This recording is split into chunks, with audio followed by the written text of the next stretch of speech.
Well, let's talk about the graphics and the general presentation. The original was known for its cel-shaded art style and bringing a beautiful comic book style flair to our consoles.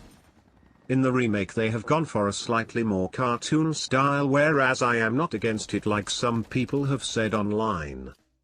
But I do think it has lost some of that flair the original brought. But I do ask, would have the cel-shaded style look that fresh and nice as it did in 2003? I'm not sure, but maybe this was the right choice. I guess we will never know. Now that is the only positives I can say about this game. There are so many graphical problems with this game, it does make you wonder how and why the developer and publisher thought this was fine to release. From seeing textures that look like they were from the original to not being there. Enemy weapons floating in the air, not in the hands of the enemies while they are shooting you, which is rather comical to see. Being able to walk through panes of glass and being able to shatter the glass. Next on my list of negatives, is the screen tearing. This game is probably the worst modern case of screen tearing. An issue I usually expect with games at the start of a new generation or from poor developers who didn't take any extra time or care to fix the problem. There are so many comical bugs in this game you laugh at the poor workmanship. This is a clear example of bad development and poor management. Controls. Now, one of the most important parts of first-person shooters is how it controls. Now the original from my memory controlled well, and this was before the FPS had a standard-ish control layout. It feels like the dev team didn't think they should update the controls either in this remake. While some of the prompts are fine, there are simple things they didn't decide to change, like the placing of the crouch button and the old trope of not having to keep the crouch button always pressed down to do the action. I just want to press it once to crouch and once to stand up. It makes a world of difference. Also, the slow awkward transition to a melee attack. It's rather unnatural and doesn't provide fast fluid combat when closing up to enemies. But the one thing I think is one of the worst things about the controls is the slow and painful weapon selection wheel. I have played more fluid FPS games on the Dreamcast than this disaster of a weapon selection. It feels very slow and unresponsive at times.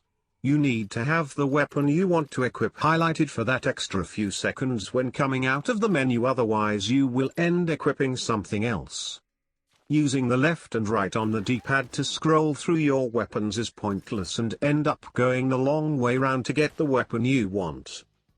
Unlike in the original, you had a bar at the bottom which showed what weapons you had and were equipping when changing.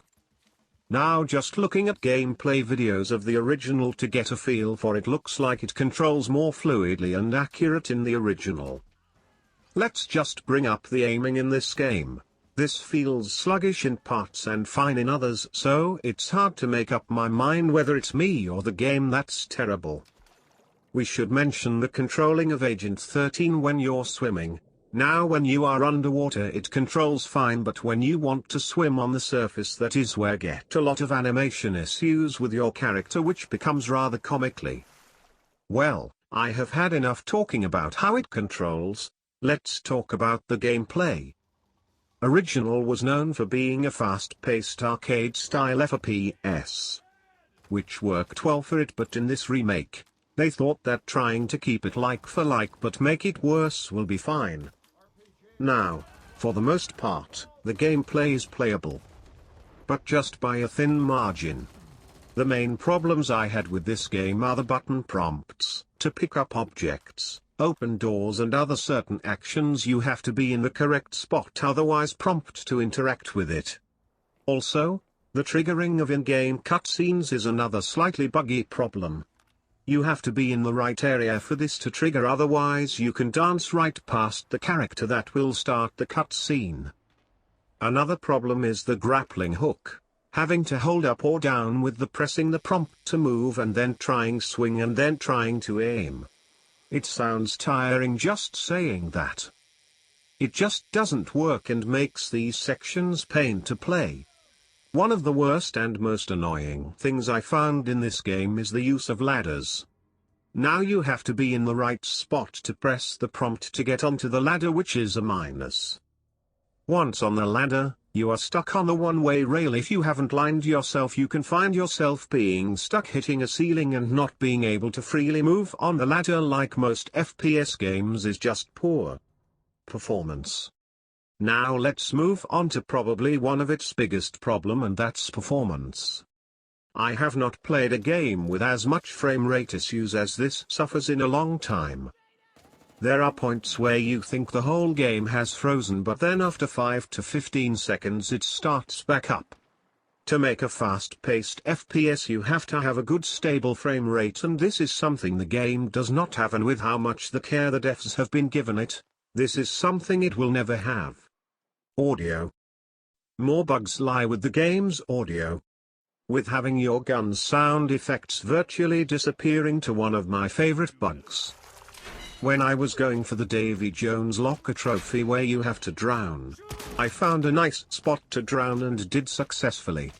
When I restarted from the last checkpoint, I noticed that I got stuck with the sound effect of walking in wet shoes. This did disappear until I reached the next stage. Going for dat plat. Now let's talk about how easy this game is to platinum. This is a very easy game to 100%, and I managed to get them all under 15 hours. But there is also a couple of the trophies I had difficulties unlocking purely for the fact it is so buggy. But there I managed to work around them by just deleting the game file and reinstalling it. For one of the trophies, I did have to unlock it without any of the patches and just the base game from the disc. With my small time playing of version 1, I can see they have made a lot of improvements, but that isn't saying much. IT shows that game on the disc was a mess. You can unlock them all by just playing on the easiest difficulty and then using a simple trick to unlock the difficulty-based trophies, which will take you about 10 minutes. Of course, the longest part of the 100% playthrough is the collectibles. These pretty easy to find when using a guide. Multiplayer. Lastly, I want to talk about the multiplayer. In the original game, multiplayer was a lot of fun. It had 6 different modes. Some modes were exclusive to a system, which I don't know why. But the remake has just 2: team deathmatch and deathmatch. The original had 14 different maps, whereas the remake has only 3 maps. I don't even remember these 3 maps being in the original, but it has been a long time since I played it. But these maps are so small and boring you will get bored of them. Now let's talk about the biggest offender. There is no online play, but should I be suppressed considering how the main game has been treated? So it is only local couch play. You only have a choice of 4 characters to use, and one of those is standard FBI agent skin. This next problem is what makes them have this multiplayer mode even more pointless. You can't even put bots into the game, unlike the original. Now I loved playing the original with my friends, and we put in a bunch of bots to play against. This is what made multiplayer games even more fun. PlayMagic seems to have gone out their way to make this as unenjoyable as possible and kill the legacy that the original game left. My last issues want to bring up before I give my final thoughts on this is the main menu. It is a mess when you go into mission select. To get to the next screen of levels you have moved across to the arrow on the other side of the screen. Then you would expect to just go to the next. Oh. No. You have to press X for that to happen. I know that is a little problem, but it's stuff like this is what makes an overall poor experience. Now when you are into the next screen of levels you would think a simple tap of the right button will make you move through the levels. Nope. You might have to press up or down to get onto the levels to move across the screen.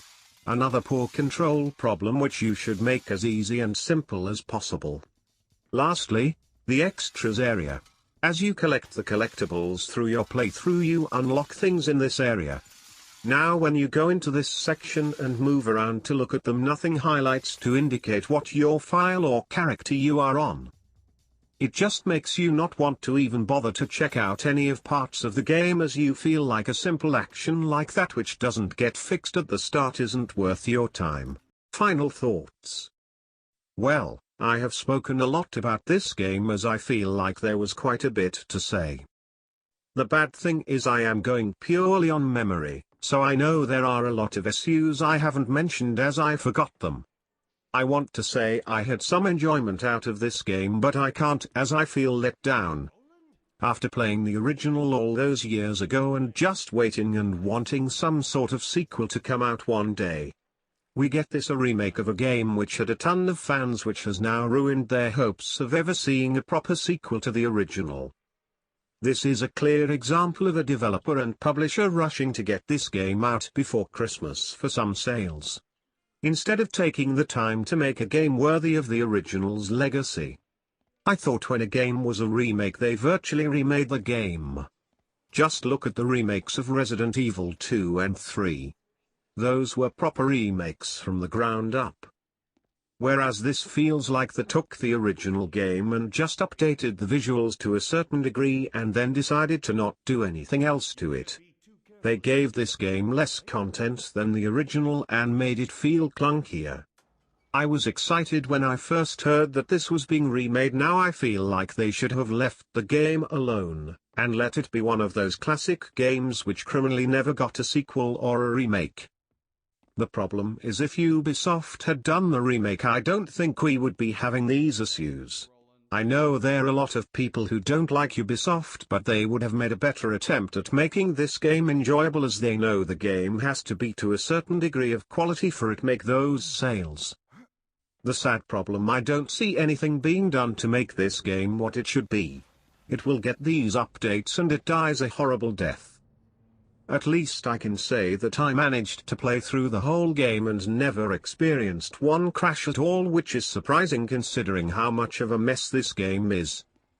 Now I should give my final verdict, and I have to say this game isn't the worst I've played by far, but I think it is one of the worst made game of recent years.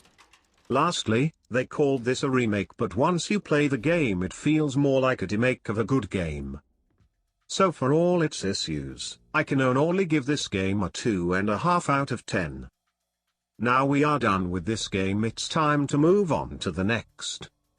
Please like and subscribe to the channel. I'll see you in the next video.